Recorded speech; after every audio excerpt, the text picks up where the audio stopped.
Ladies and gentlemen, congratulations. You have found yourself tuned in to the Patcast once again. I'm Pat Monahan, and I hope you all had a great 4th of July holiday. I know we all did. It was chill and loud with fireworks. This week, Train is coming to Michigan, Minnesota, and very soon Niagara Falls, Delaware, and Tennessee. So check us out. You can go to the website too, which is SaveMeSanFrancisco.com. We can't wait to see you guys because it's been kind of a while since we've been able to see everybody. And we have a lot more shows coming up this summer. So check out our schedule and then come and see us. We're also doing a series of shows in New York, LA, and San Francisco to celebrate the release of the new Train record, Bulletproof Picasso. That's all coming up in September. And in the meantime, you can check out our new single, Angel in Blue Jeans, on iTunes, and also anywhere else you listen to music or get music. We also just filmed a video for that song. It was a really grueling video, but it was super fun and filled with really lovely people.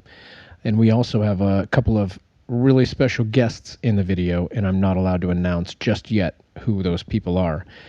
So we're excited for everyone to get to see that. It should be up soon. They're editing it and putting it all, getting all the final touches on it, and so keep an eye out for that as well. This week's interview is a guy that we've been meaning to sit down with for a long time. We were in New York City a few weeks ago for the release of our new single, and we had a few hours free, so we sat down in the studio with this week's guest. If you listen to pop music on the radio in the last few years, you most likely have heard of him. His name is Travie McCoy, and he first entered the spotlight as the frontman of a group called Gym Class Heroes. Travie and his partner in that group, Matt McGinley, first met in gym class when they were in kids in school, and so that's where the name came from. It's actually a great name. They got started in the late 90s, and they signed a record deal with Fueled by Ramen and Decadence. Those are two labels that became very well known in the pop punk scene, and the latter is Pete Wentz's label, or was Pete Wentz's label. I think it still is. Pete started a new label called DCD2 about a month ago, and Travie just recently signed a new record deal with that label. So I don't really know what's going on. All I know is that Pete Wentz is an entrepreneur, and he knows that Travie is a bad, bad dude. And so that's why they stick together. Gym Class got very popular largely due to a song called Cupid's Chokehold, which is amazing, that title. And it landed them on pop radio everywhere. They're the kind of an unlikely fit for pop radio at the time. Travie grew up listening to a lot of hardcore music and hip-hop, as well as a lot of classic rock, and their songwriting reflected these diverse influences. Travie is basically a rapper, but unlike many in the hip-hop world, he approaches his songwriting with a pop sensibility. Travie has since gotten involved in several other music projects outside of Gym Class, most notably releasing a solo record in 2010 with the single Billionaire, a collaboration with Bruno Mars. That was Travie's biggest hit yet, and it brought his career to a new level. He's currently writing a record and recording a solo record right now, and while Gym Class Heroes may be on the back burner, they still will not close the door on that project because it's really fun for him as well as being a solo artist. So you'll probably see more work from them in the future as well. This was a super fun conversation for us. It was the first time we've had a rap artist or a rapper perform with us, so it was pretty exciting for me. And Jerry accompanied Travie on this one. And Pergo really didn't do anything, but he sat there, and I asked him to dance, and he wouldn't. So here he is, this week's Patcast guest from New York City, Travie McCoy. What do you do when nobody's looking? Nobody's looking. What do you do? What do you do when nobody's looking? Nobody's looking, looking at you. You got to get it while the getting is good. Laugh when you can, cry when you should. You got to give it till the giving is gone. Do what you can, then you move on. What do you do when nobody's looking?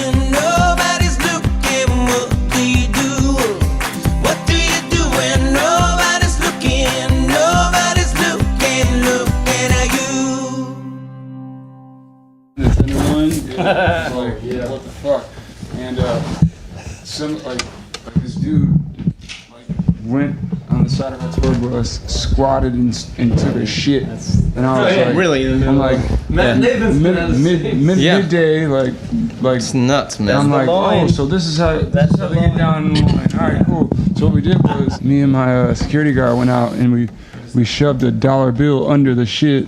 No, you didn't. And we stuck quarters and change inside the shit For him to just to see if anybody would walk by. And like we had a couple of lookers, and then this one dude just comes by and says "fuck it" and pulls the dollar out, like rubs the shit off, and then picks out all the quarters. And then when he got the last quarter out, I opened up the window. I was like, "You nasty motherfucker!" Like, and he's just like, wow, so funny, man. so gross. Things people do for money, man. Yeah. Are you rolling, Pergo? I am. Yeah, you guys can go whenever. So is it like a Ustream thing where it's like live video, or is it just audio? Once in a while. We record it, and then if it needs editing, we'll edit. But typically, we try not to because. All right, gotcha. Yeah, nothing wrong with that.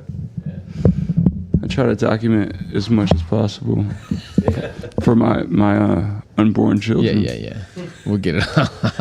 So I don't have to tell stories. Just like go watch the fucking DVDs and Like shit stories for your kids. exactly. Yeah. You know, on the Patcast, we've never had a hip hop guy. We've never had a rap star. hip hopper? We've had professional athletes and politicians and musicians, but you're going to be our first. Travie McCoy is here with us today, and are we live right now? We just start. well, yeah, we just go and it's not really live. You Okay, can make it's whatever recording. mistakes you want. You can Gotcha. say whatever words you want, and you don't have to worry about any of that. Awesome. But I wanted to ask you to come and be a part of this because we're all part of the Crush Management family. And, we are a family. and those guys have such great things to say about you. And plus, you know, Jerry and Pergo and I are fans of what you do. as am I a fan of what you guys do. Well, thanks, man. So it's I think the biggest thing I want to mutual. start with, because I want people to get to know you, but the most kind of surprise that I heard today was that your favorite band ever is Hall & Oates. All and then day. when you came in, I saw The that you have a biggest Hall & tattoo Oates of fan. I do, Daryl Private Hall and Eyes. John Oates on each of your Yeah. hands. Yeah, it's commitment, man. It's a commitment. Where did that love come from? I know you're from Geneva, New York. Yeah, I grew up upstate New York, very, very small town called Geneva. And my dad was a bass player. And so coming up, I grew up in a very musical household. My dad would play everything from, you know, Curtis Mayfield and Impressions, all that Philly soul sound, or Philly soul stuff. And Hall & Oates just stuck out for me. You know, it Really? was just Over something- Curtis Mayfield. I mean, all that stuff stuck with me as well. But Yeah. like, it's funny because all the music that I grew up listening to through my father, after a while, I just kind of rebelled and I was like, oh God, this is getting. And then, you know, later on in life, all that stuff became so nostalgic for me. You know? And Hall & Oates was a huge one for me. And I remember it's funny because I used to hear. I mean, Sarah Smile, you know, sticks out, but there was a song they did called Do What You Want, Be What You Are. And that song used to make me cry as a kid. And I had no idea why. It was just like, you know, like music's so universal, like it's the feeling, you know what I'm saying? And I don't know, and that's my favorite song by them to this day. So, What other kind of music made you feel things? Because like that's the whole idea of music and trying to make people Stevie feel Wonder's things. Golden Lady used to make me cry. Man in the Mirror used to make me cry. Really? Michael Jackson, yeah. There's a lot of songs that You like do a lot of crying. like I don't know I was just an emotional kid and like That's cool. not even knowing what, you know, conceptually these songs were about. It was just like the vibe and you know the sincerity, you know, and it just struck a nerve with me, and I'd good, yeah. And then I eventually saw the video for Man in the Mirror, which didn't make it any much better, you know. So the crying continued.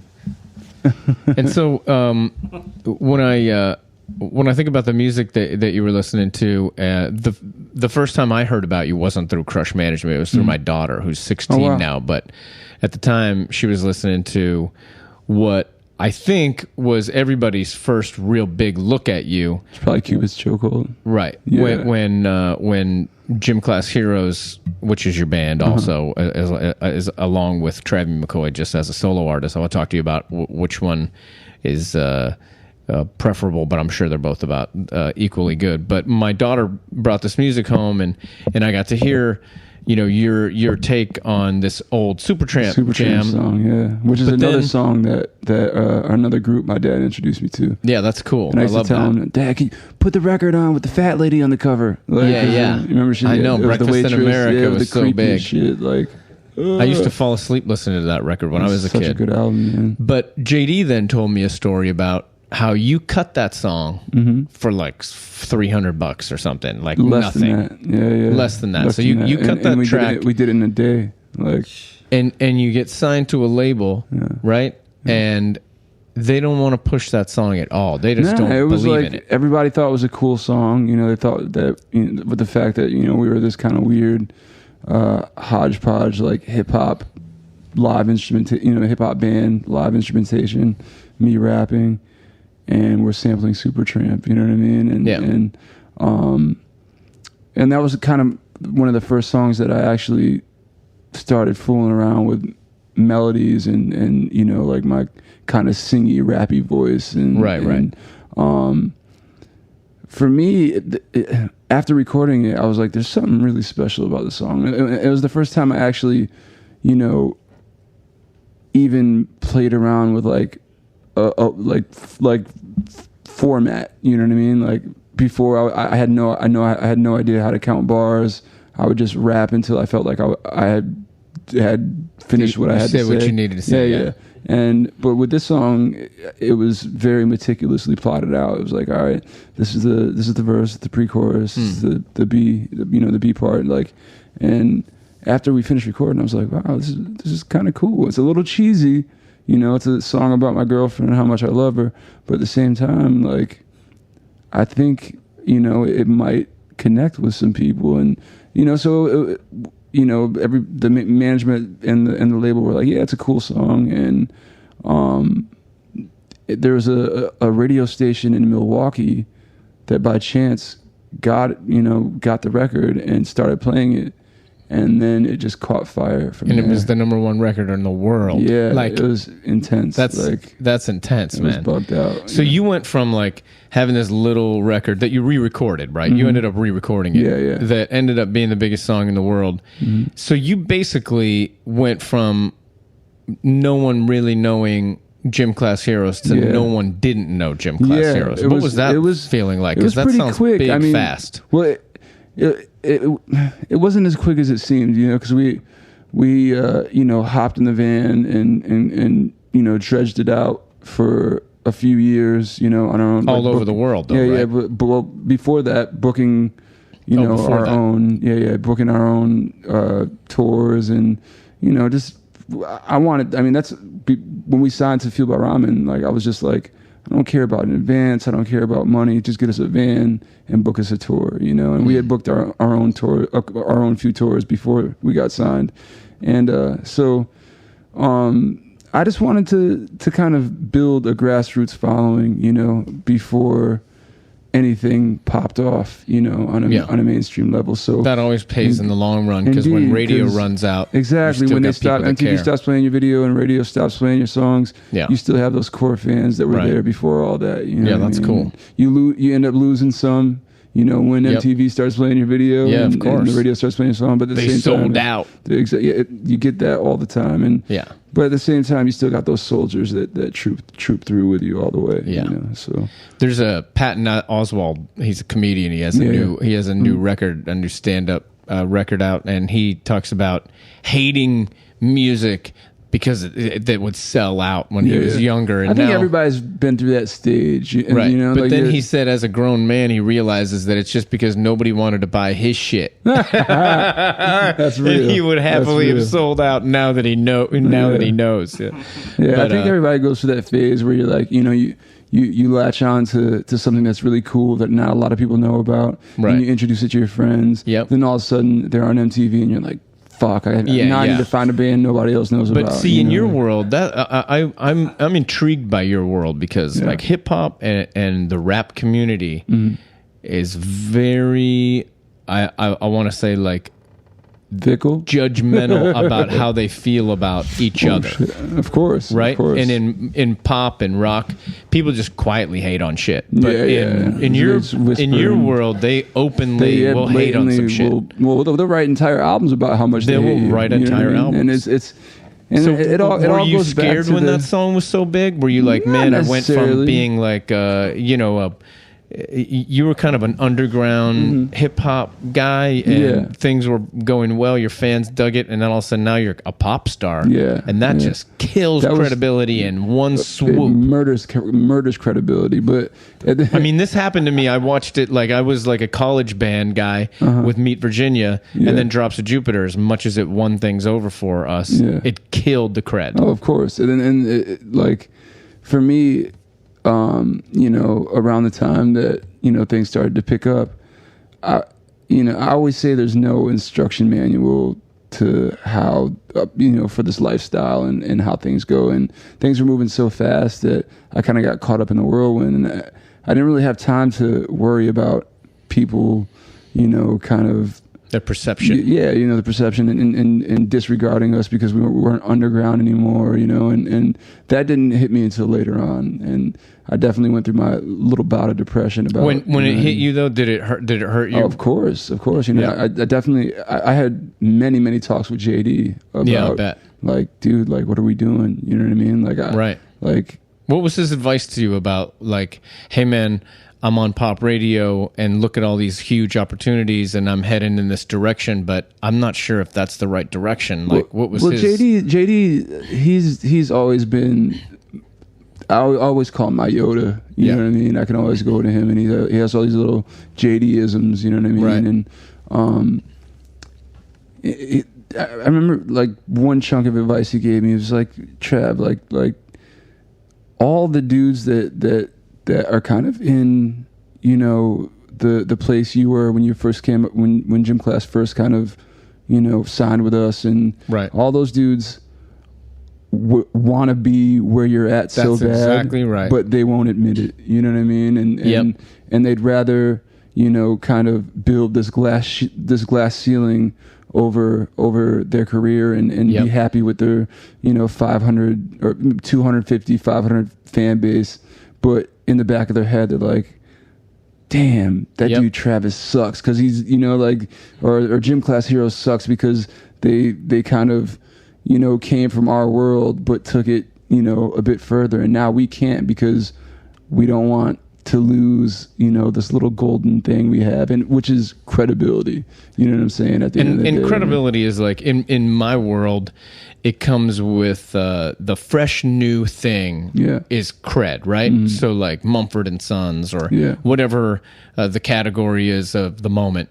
But eventually the next cool band comes in and you're chopped liver. Yeah. And all that stuff is pretentious after all. So all these, any hip hop guy that might have hated on what you were doing was simply based on wishing they could be there, because hate is a very close relative to love. Of course, and of course. And it's funny to watch it, and it's easy for me to talk to you about it. But when I'm dealing with it, nobody can get me through it. I just sit in a pool of my own fucking depression, self-pity, and it's terrible. It's funny, but I got all kinds of advice for everybody else. we were on tour with this underground hip hop group. I won't name them, but the second show in, he was. One of the main guys in the group was in the back while we were performing, and we have a song called "Clothes Off" where we sample Jermaine Stewart's. We don't have to take our clothes off, but we switched it to we have to take our clothes off. And so I would invite girls on stage. Yeah. And sometimes they get naked, and it was a great time. I want to be in your band. And I didn't know. I didn't watch their show the first night, and apparently they brought girls on stage. And so he's in the back like, screw these guys, they're biters, they're copying our show, blah blah blah. And I'm watching it, and I'm like, whatever, screw this guy.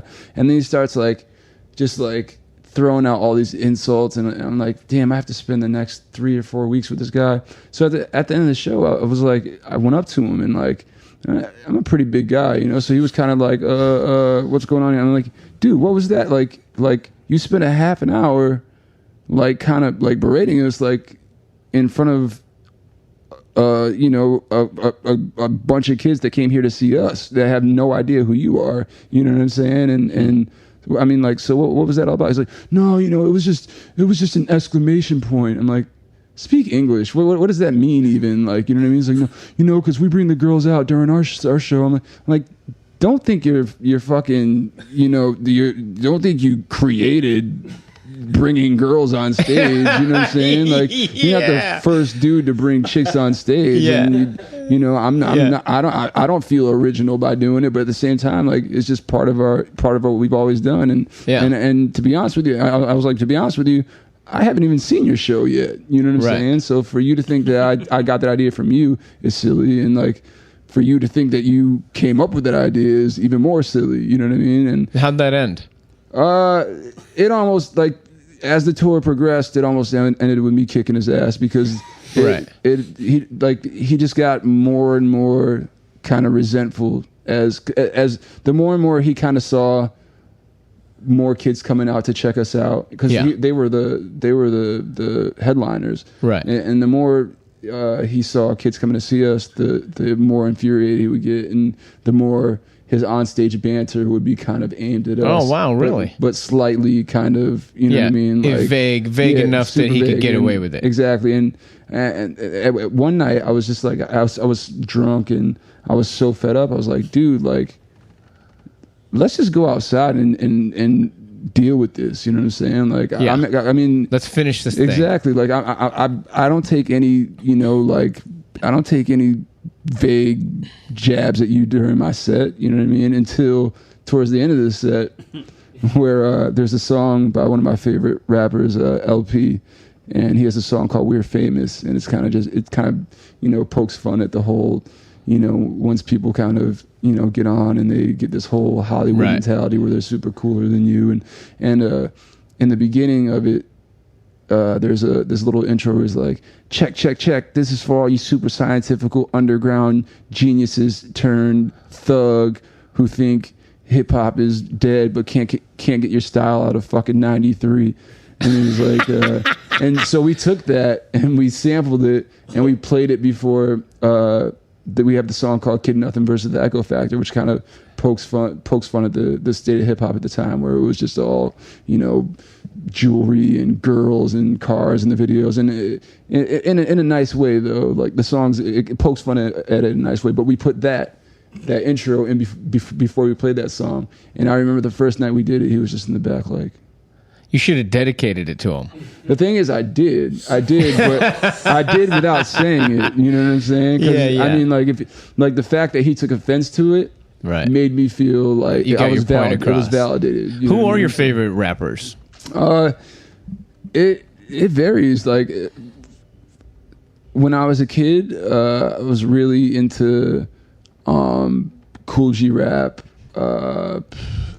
Eric B. and Rakim. You know, Pergo grew up like that's all he cares about is hip hop and rap. I mean, you know, he's got a little car, right? I don't even know if it has a motor in it. Yeah. I think he might have to My pedal first it. car was an '86. My first car was an '86 Renault, so I don't think he'd get any smaller. But some girl got him in because you know Wiz and Snoop Dogg did 2 shows in the 2 states that are legalizing marijuana on 420. So they did Colorado and then Seattle. That's amazing. His girl, a friend of his, got him into that.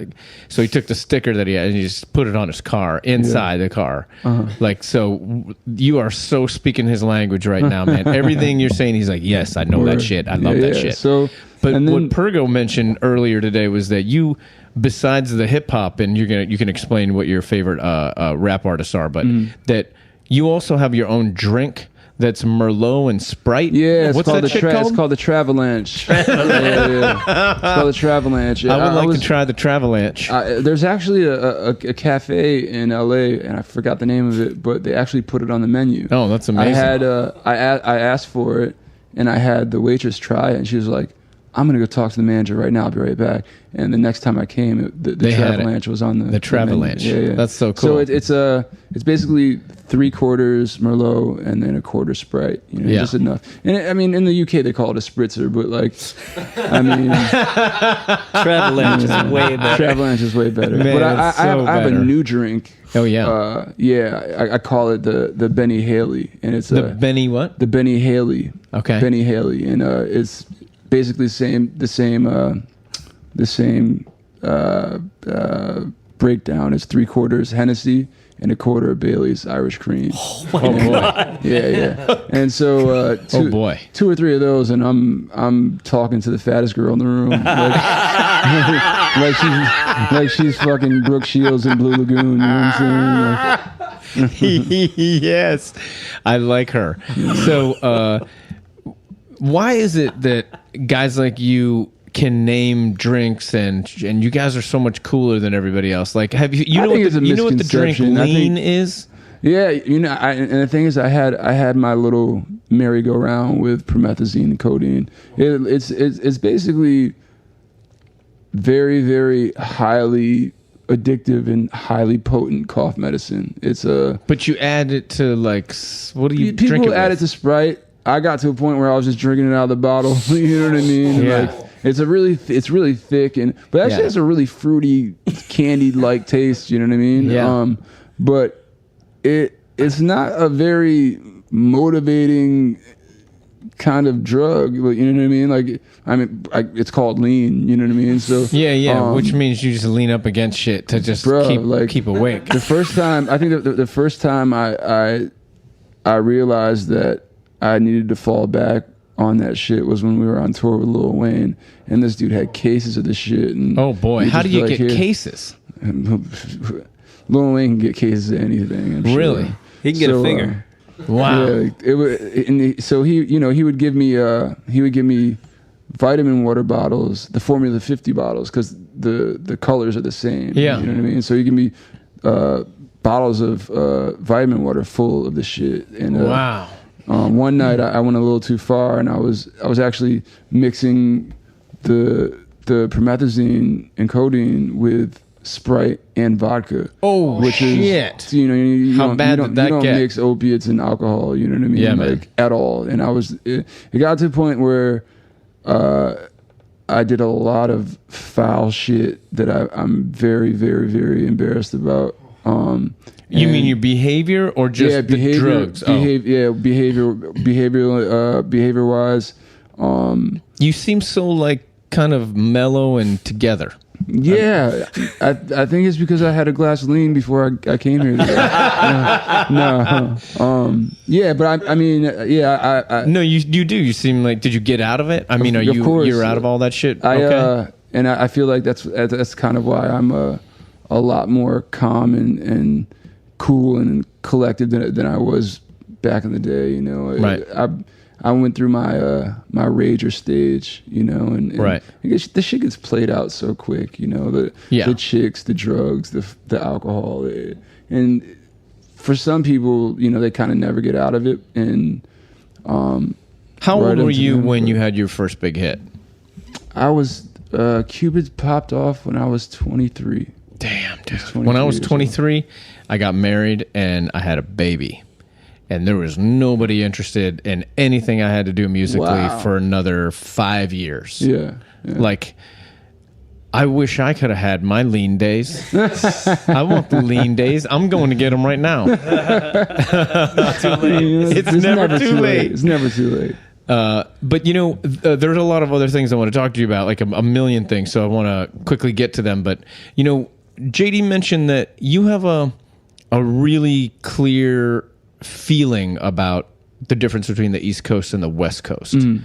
And that, like, East Coast is so you, and being in LA is just not. I always this is my famous saying is that my feet don't fit that concrete. And Really? I don't know what it is, like, for me, like, there's But just you this seem like it would just totally fit. and everybody says that, and beyond that, a lot of people think I'm from That you're LA. from California, Yeah, right? and I don't know what it is, but there's just this huge cloud of like pretentiousness floating over that city that I just feel like it's like the crab in the bucket syndrome. I feel like everyone's trying to get over on everyone, and I hate to. I mean, I sound like an asshole saying this because I know there's a lot of cool people out there, and you know, a lot of people that love LA and love your music. It's just not for me. You know what I mean? Yeah. And the people that do, my fans in LA know that I loathe LA. So I can take Los Angeles in increments. So I'm actually going out for 7 days, and they try to extend it to 2 weeks, and I was like, "Are you silly? Like, are you trying to kill me? Like, really? You know what I mean? Like, wow, that's crazy." But I don't have that kind of place out there. Malibu is a whole. Like that? See, I can dig Malibu all day. Like, so why don't you just stay in Malibu and then do your little thing? that's you know that my last 4 days out there going to work. We're working in the studio in Malibu, so I'm looking forward that's cool. to it. Yeah. But like Hollywood and that whole scene, I can't. Yeah, that's a tough scene though. That's not really. And that's that's another thing, Pat. Like I never really had anyone kind of give me the lay of the land. You know what I mean? As far as like what LA has to offer aside from the shit I hate. Right. Hate Well, the about people it, that you know? really want to be around are the people from LA. Yeah. Because most of LA is like a lot of big cities now, where it's where people go They migrate to try to and it's a land of terribly disappointed people. Yeah. I mean, think of all the pretty girls that want to go make it in acting or whatever they're out else, there and then they end up busting their waiting asses tables dining. instead. Yeah. And so think of the disappointment. But when you're in New York, it's typically people that either A, are pretty close to being from around here, or B, they don't give a shit. Yeah. Like I see celebrities walk in New York all the time. Yeah. And they're like, I don't give a shit, Yeah. and you don't give a shit about me, and everything's I like feel whatever. like New York's seen it all. You know what I'm saying? It's And like so I got just too like- much to do to deal with taking a picture with you or whatever, which is really humorous, but I love it. I want to talk about your art, Yeah. like the fact that you started all of this basically as a visual artist. Yeah, like you had aspirations to do something entirely different than music. Completely different. How did it go? Take us through like the beginning of you being a kid and saying, "Man, I have a talent in this." Like you were drawing, Yeah, right? I started doodling, very, very, very young age, and like, I mean, it was crazy because I would do all these drawings, and my dad would come in and be like, and he wouldn't believe me. He would be like, "You didn't do that. Like, you traced it." You know what I mean? And like, And so is that's it true? Your dad is Haitian, Yeah, and your and mom is an Irish girl. Irish / Native American. So I'm a mutt.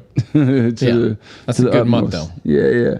And so it got so frustrating for me to the point where I actually had to sit my dad down and like watch me do this if you don't believe me, And the funny thing is, like, whenever once he saw I had a passion for art and drawing, he whenever he'd come home, he'd have a new sketchbook for me, some colored pencils and markers. And so he went from not believing to like being your biggest supporter, coaching. And but the thing is, whenever I'd sit down and draw, he'd be like, "You better not trace." So even when he wasn't around, whenever I'm drawing, I'm in the back of my head, I hear my dad go, "You better not be fucking tracing." So like, even to this day, like, when I go to paint. Did your parents have a lot of dough? Like, No, what kind of up life? with very, very meager. Like my dad's a hard-working blue-collar dude. Like he's been in the same welding company since before I was born. He's still there. He's still there. Yeah, still there. That's awesome, man. and- That's like, when you think about the American dream or whatever people's dreams are of being whatever they're hoping to be, having a job that you like enough to stay that long, like that's the dream for sure. Like, for sure. that guy has to be he digs zen. it. Yeah, he digs it. And what's even crazier is that my dad goes to work at 5 a.m. every morning and gets out at 3:30, but he's up at 4 a.m. to go jogging before he goes to bust his ass in this welding How old company. is your dad? My dad's 56. And he's still doing that? Yeah. Man. I I want to be your dad. Hey man, can I be your dad? He's a cool, of course. He's a cool guy, man. He's definitely my hero. Like, and so you were a young kid, and did you want to go to school for art? you know what?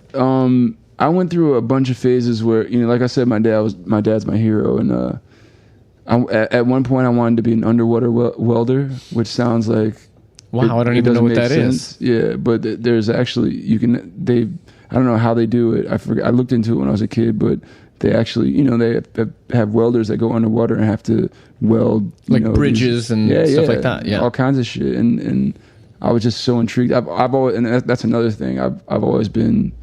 I have this thing about water. I grew up on a lake in upstate New York. So when I first moved to New York, I had my apartment in Murray Hill was right on the East River, and now I'm in Battery Park, right on the Hudson. That's nice. And my condo in Miami is right in Biscayne Bay. So like I've always needed to be by water. I feel like I'm part fish, but yeah, man. Like I forgot where I was going with this. So we were talking about as a kid, you were thinking about your art, being a welder, and wanted to be a welder, and then as things kind of progressed, I got more and more into, art. And I don't think I think I wrote my first rap after seeing this Fruity Pebbles commercial where the Flintstones were rapping. That makes sense. It's like, what? I think he's like, Shake it, shake it, shake it. No, it was Barney Rubble. He's like, my name's Barney Rubble, and I'm here to say I love Fruity Pebbles in a major way. And I'm like, well, shit. But it started. If Shake it, shake it, shake it, shake Barney it in a bowl. Rubble can do it. Okay. Shake it in a bowl. I was like, well, if he can do it, I can do it. You know what I mean? And so what I did was I started. How old are you? I'd say like 10 or 11. Yeah. And what I started to do is like all the hip hop mixtapes I had, I'd take some of my favorite songs and take whoever the rapper was, take their name out and put my name in, you know what I mean? And that was kind of my first venture into writing raps. And then I was like, well, there's a good chance that a lot of people know all these songs and will realize that I just snuck my name in. So I'm going to have to buckle down and write my own shit, Yeah. So I started writing poetry before I actually started writing, rhymes per se. And but the art thing was with me the whole time. And were you really going to be a tattoo artist, or are you a tattoo artist? Well, when I was 15, I walked into a local tattoo shop, and I had my portfolio with me or actually a sketchbook with me, and I just popped on the table and showed it to the owner, and he was like, "Holy shit, how old are you again?" I'm like, "I'm 15." He's like, what do you think about starting an apprenticeship? And I was like, wow, like, well, I'm in high school, you know what I mean? I can't be here all the time. And right. He's like, well, you come in when you can, and I was like, cool. And I was like, my first couple of days there, I was realizing how many fine ass girls were coming in and out of that place. And I was like, there's no other place I want to be in. And then, so at first it was like my job there was kind of to basically sit at the counter and draw and kind of get into tattoo mode, whereas a lot of my art was graffiti based and letters and characters. And do you have a favorite artist that you there's so many to name. But I mean, that sounds very Basquiat. Yeah, I'm a huge fan of Basquiat. I actually just bought 2 originals not too long ago. Are you serious? Yeah. You have 2 Basquiats? Yeah. Where do you live? I would like to rob your house. A lot of people would. After I posted them on Instagram, I think people were trying to look for my address. I mean, that's amazing. Like, how big are they? One's pretty big, and the other is just kind of just a slab of wood that's kind of all cut all kinds of crazy ways. And how does all that stuff get authenticated? I'm not sure, but I forgot the name of the place, Christie's, and they have you get all your paperwork and all that stuff. So because I know that like people like Basquiat or any big artist, they have family estate. They have protection to make sure that the name isn't that, because there's so much fraud. It's insane. So much. I mean, one of the Instagrams that Pergo turned us on to was fake watches. Watch Buster. Yo, fake watch buster. Yeah, my assistant just put me onto that a couple weeks ago, and it's so funny. It's like this so dude goes funny. in All and- these and he guys just points like, out every check single out my flaw. shit, and then Yeah, it's yeah. like fake. and he'll point out every single flaw. Like that watch doesn't have You know, that a guy's 9. gotta like, be. He's gotta be like a guy who works it's within like a the wine fraud connoisseur. business or something, Yeah. right? I would think so. I mean, he's think calling other or he's people just out. got a really gross fetish for watches. Or that's insane eye for it. But hey, can we take a minute before we continue our conversation and do one of my favorite songs that you've ever done? Let's do it. You know, this is the first.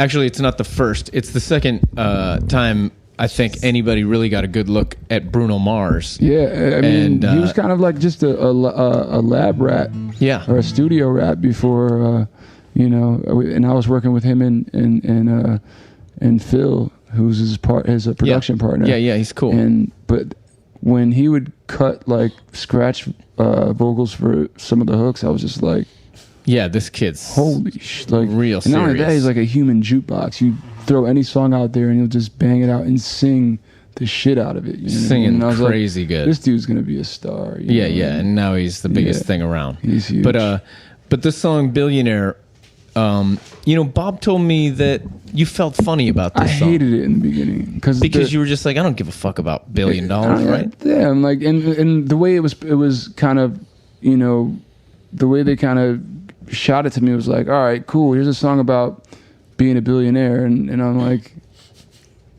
okay. And then the more and more I sat with it, it was frustration at first, and then I had one of those eureka moments. I was like, all right, wait a minute, I can flip this, and kind of talk about. Yeah, you talk about doing really cool things. Yeah, with like it. if I was a billionaire, like all like Bruno was I'd be- singing about, I'm kind of going to be an asshole. Yeah, and that's And you're the way like, the hook but I'm comes going to off. give all my I'm money to twisting it. awesome people, Yeah. and I'm with Bruno on this one. That's cool, and a lot of people are. I think. But and so I decided to flip it and talk about how selfless I'd be as opposed to being very selfish with it. Yes, so. it's a cool. I love this song. I think you guys both did an amazing job. I remember you so seeing much, man. this acoustic version before I knew that you were a Crush artist or whatever. Yeah. I found it on YouTube, and I was like, "This shit is fuck. This is the biggest song That's awesome. in the world right now." And then the song came out like just after that. Yeah. But man, I'd love to do it with you. I hope I can do it justice. I'm sure you could. Man. I'm sure you can. I know Jerry you Jerry will. makes a lot of mistakes, so you just that's got to all like good. rap Thanks. through Great it. setup, man. Thank you. All right. I wanna be a billionaire Yeah. so fucking bad. Buy all of the things I've never had. Wanna be on the cover of Forbes magazine, smiling next to Oprah and the Queen. Oh, every time I close my eyes, I see my name in shining lights. A different city every night. Oh, I swear the world better prepare for when I'm a billionaire. Yeah, I would have a show like Oprah. I would be the host of Everyday Christmas. Get Travie your wish list. I'd probably pull a Angelina and Brad Pitt and adopt a bunch of babies that ain't never had shit. Give away a few Mercedes like, here lady, have this. And last but not least, grant somebody their last wish. It's been a couple months that I've been single, so you can call me Travie Claus minus the ho-ho. Get it? I probably visit where Katrina hit, and damn sure do a lot more than FEMA did. Yeah, and can't forget about me, stupid. Everywhere I go, I'ma have my own theme music. Oh, every time I close my eyes, And what you see, I Pat? see my name in shining lights. And what else? A different city every night. Oh, I swear the world better prepare For what? for when I'm a billionaire. For when I'm a billionaire. I be playing basketball with the president, dunking on his delegates, and then I compliment them on his political etiquette. Toss a couple million in the air just for the heck of it, but keep the 5s, 20s, 10s, and bins completely separate. Yeah, I be in a whole new tax bracket. We in recession, but let me take a crack at it. I probably take whatever's left and just split it up, so everybody that I love can have a couple bucks. And not a single tummy around me when no one hungry was, eating good, sleeping soundly. I know we all got a similar dream. Go in your pocket, pull out your wallet, put it in the air and sing. I wanna be a billionaire. Yeah. So fucking bad. It's so bad. Buy all of the things I never had. I buy each and every one of y'all a Mini Cooper. Wanna be on the cover of What's that? Forbes magazine. Smiling next to Oprah and the Queen. What up, Oprah? Oh, every time I close my eyes, And what you see, I buddy? see my name in shining lights. And what else? A different city every night. Oh, I swear the world better prepare For what? when I'm a billionaire. When I'm a billionaire. Come on. I wanna be a billionaire so fucking bad. Me too. Cool, man. Thanks for doing that with That me. was That's dope. amazing, dude. Hell yeah. Yeah, that song's like Good vibes, man. Good vibes. That's one of the coolest songs. So, what's your favorite song that you have created or been a part of? Or and I also want to know. It seems to me that Gym Class Heroes is Travie McCoy. In a sense. And I know that you have to be careful because your band might actually listen to this, but and hate me.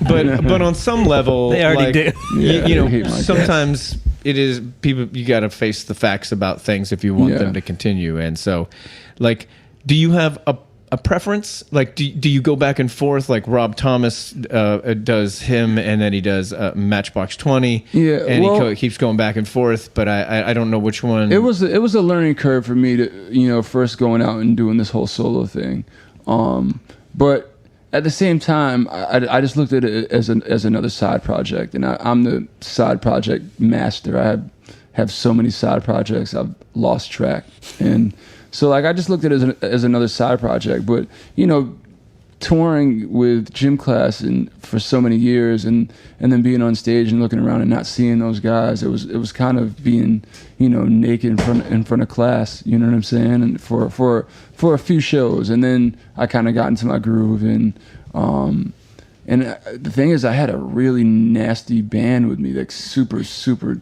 crazy musicians, and they were all kind of gospel musicians that came up in the church. And Yeah, that's just amazing. I love vicious, that. And so once we kind of meshed and gelled, and Omar, my bass player, is also an MD, and he put together the most crazy show, and it was just a blast from that point on. And those same dudes always come out with me whenever I do solo stuff. So I can't say that I favor one more than the other. With Gym Class, there's a lot of things that I wouldn't necessarily do with my solo shit, and Right. in the same respect, there's a lot of shit that I wouldn't do with my solo shit that I can get away with in Gym Class. So I'm not ignoring you. I'm looking up questions That's that I all want to good. ask you all while I'm good. listening. So do what you gotta do, buddy. And so I feel, but I do feel that there's I guess a little more freedom with the solo stuff, because Yeah. with Gym Class it's more of a democratic process, and everybody's got to they throw their 2 cents in, and then we get the end product is something that we've all kind of pitched in on. And with this, I can't imagine Gym Class Heroes existing without you. I can't either.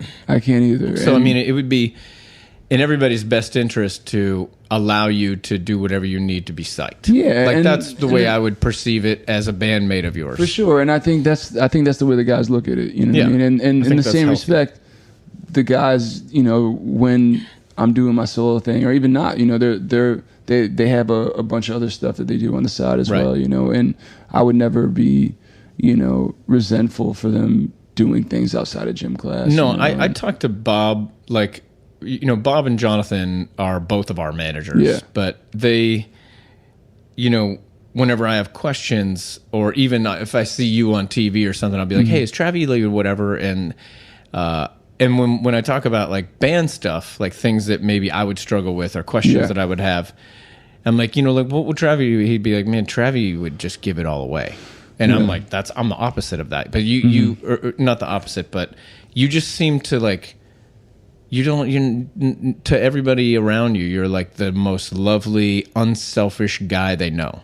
Like, do you know that about yourself? Do you feel that about yourself? Or are you like... you know what? I think it's just something that's been instilled in me through my father. You know what I mean? I grew up, you know, driving around my hometown with my father, and everyone waving and saying hi to my dad, and that was something that I always wanted to strive for. You know, like kind of knowing everyone and everyone knowing me, and there kind of being this like camaraderie between. It's crazy. Like, do you have siblings? I have a lot. You do? My dad's been married about 4 or 5 times, and there's a lot of. I have 3 brothers and 3 sisters. Yeah, so do I. And we all have different mothers. But do you have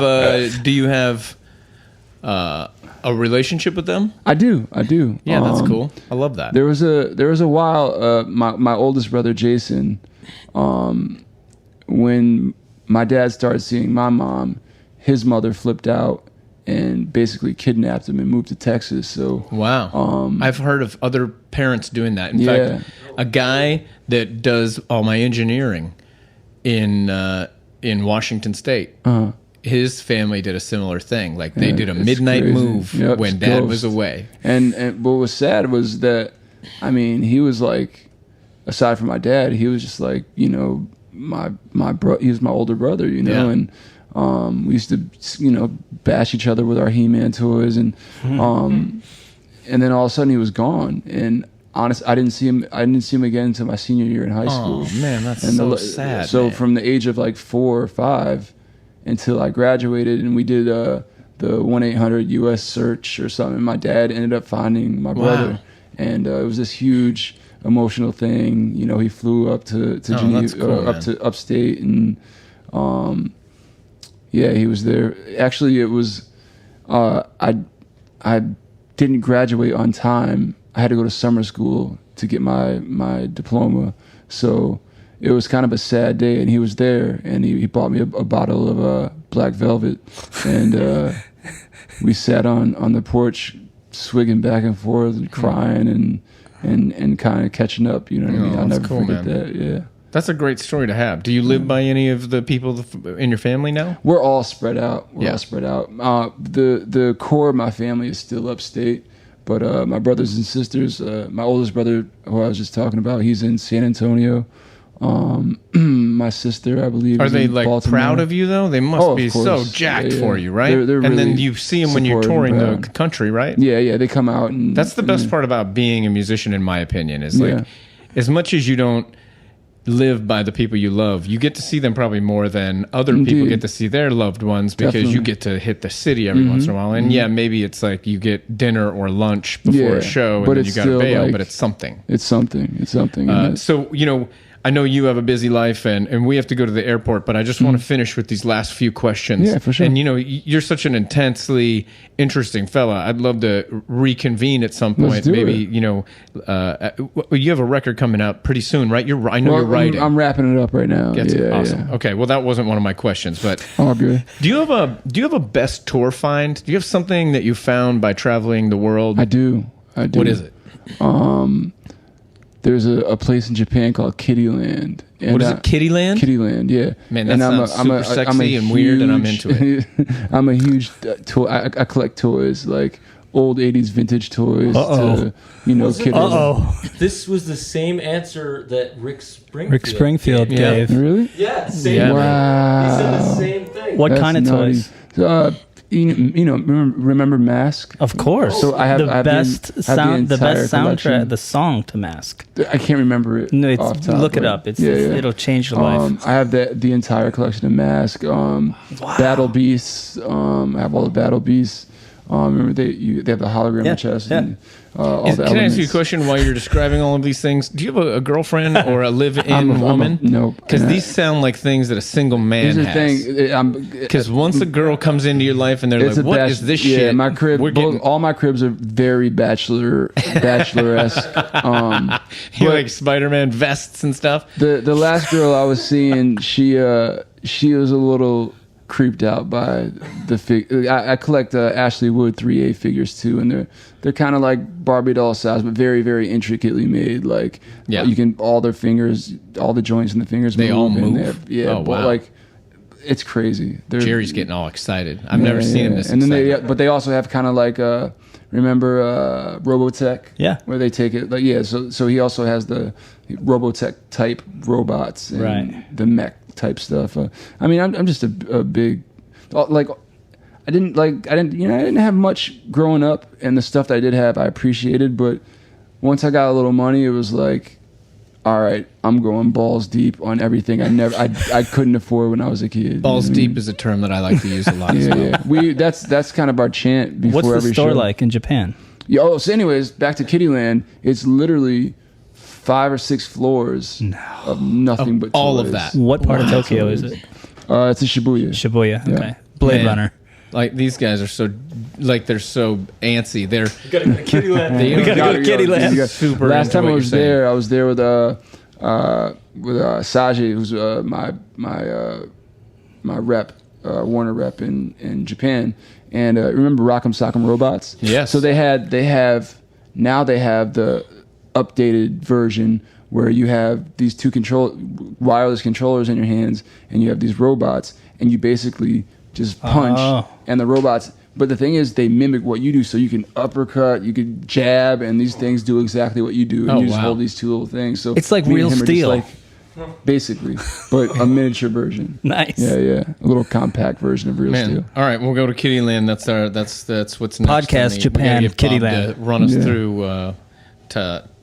through Tokyo and the rest of Japan. Yeah, next time. just make sure you bring me. Yeah. So, get what are you a list. fan of currently? Are you watching a television show or I am. listening to a band or something? I'm obsessed with Orange is the New Black, which is a Netflix. Oh yeah, right. You've been watching that too, right? Yeah. How Show. far You into the guys? second season did you get? You guys are like I'm- best friends, the three of you. It's getting a little weird. Are you doing second season? I'm in the second season. I'm at the. No. I was gonna say where the girls started segregating, but yeah. now I'm at the point where the cop that got the chick pregnant. Yep. He snuck something in for her mother. Oh yeah. And that's Oh where I yeah, left yeah, off. yeah. Okay. In his, You guys are, in his It's leg so compartment good. because he has a fake. He's got a leg, fake so- leg. Oh wow. Yeah. You should watch it and you can get in on I this, don't Pat. have time great. for that. And it's funny. I've fallen in love with about 3 or 4 of the inmates. Yeah. Yeah. Crazy eyes mostly.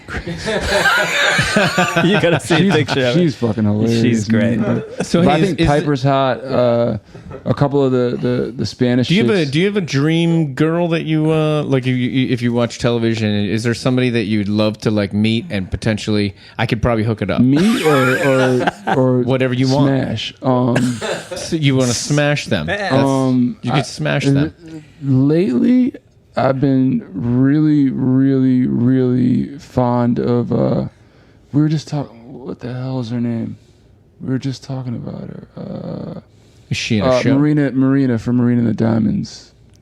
Yeah, I don't know what it is, but I could make that happen, no problem. please. Hey man, John please. Tesh is staying at our hotel. He could probably make that happen. Yeah. John Tesh can make anything. John Tesh can make anything happen. So, is there a standout moment that you can think of that led you to this point in your career? Like, I mean, it sounds like a lot of different moments, from being a tattoo artist and an artist to writing to a Fruity Pebbles ad to all of these things. Writing your first hit song. But is there something that without it you would never be here, like a moment, something that maybe your father said to you, or something that somebody told you couldn't do, like that sometimes is motivating? Is there a standout moment that without it, you're not here? There's a JDism that I always fall back on whenever I get frustrated with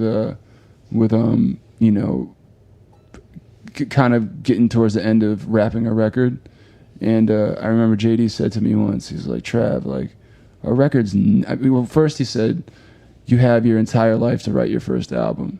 And then once you get signed or whatever, you have deadlines and all this shit. But then he said to me, he's like, a record's never really finished. You just got to know when to stop. You got to know when to stop, And I was like, wow. Like, at first I was like, yeah, that sounded really cool. And then about 3 hours later when I was home, I was like, holy shit. Were you on lean when you thought about it 3 hours later? I wasn't.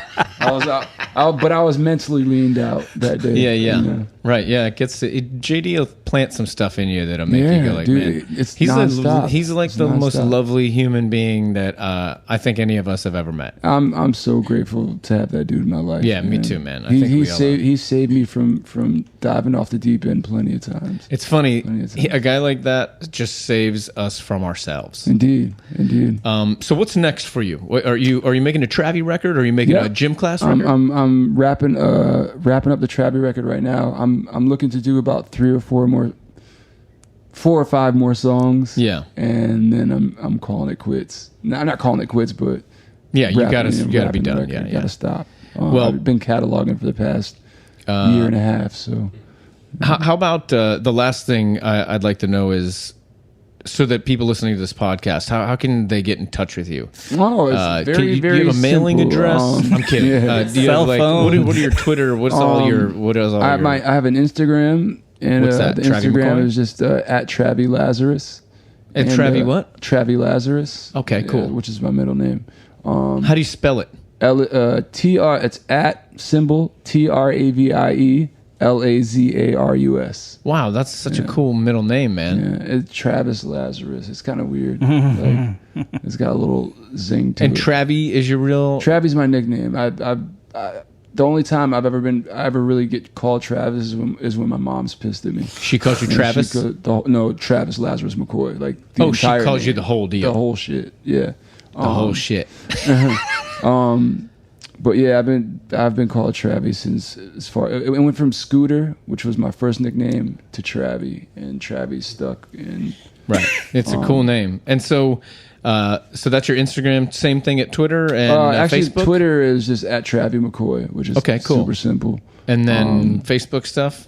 Facebook is You don't even know anymore. None of us do. It's crazy, right? I never really got into Facebook, but I Yeah. do update it every now and then. I can. What I do is You're I a cheat. MySpace guy I then, cheat. right? I connect my Instagram to my Facebook. So whatever I put on Instagram goes to my Facebook. Yeah, But my cool. Facebook is just Travie L McCoy. Cool, man. Yeah. Well, hey, thanks so much for doing this podcast. Thanks for having me, man. It was really Had a great. blast. Thanks for singing and Thank and you. doing Thank what you your for thing singing. is. And man, I hope great things for you as usual for Travie McCoy Likewise, and your brother. gym class project and everything else. Indeed, and hopefully next time I make it out to San Francisco, you can show me around, man. Yeah, you can tell us some more incredible stories about San Francisco and we got some Tenderloin stories for days. Yeah. All right, thanks a lot, Travie McCoy. Cool, man. Thank you so much. That was Travie McCoy on the Patcast, and interestingly, his tour find was the exact same spot in Tokyo that Rick Springfield told us about a while back. Travie is hard at work on a new record, so hopefully we'll get to hear some new stuff from him sometime soon. In the meantime, keep up with what he's doing and where he's at. At Travie McCoy on Twitter, TraviemCCoy, at Travie Lazarus on Instagram, and that's TravieLazarus, and his website is TravieMcCoy.com. We're at Patcast.com, iTunes, and at Patcast Podcast, and a whole bunch of other places if you want to check us out. And we'll be back next week and every week after for another edition of the Patcast. So tune in, you son of a bunches. I love you.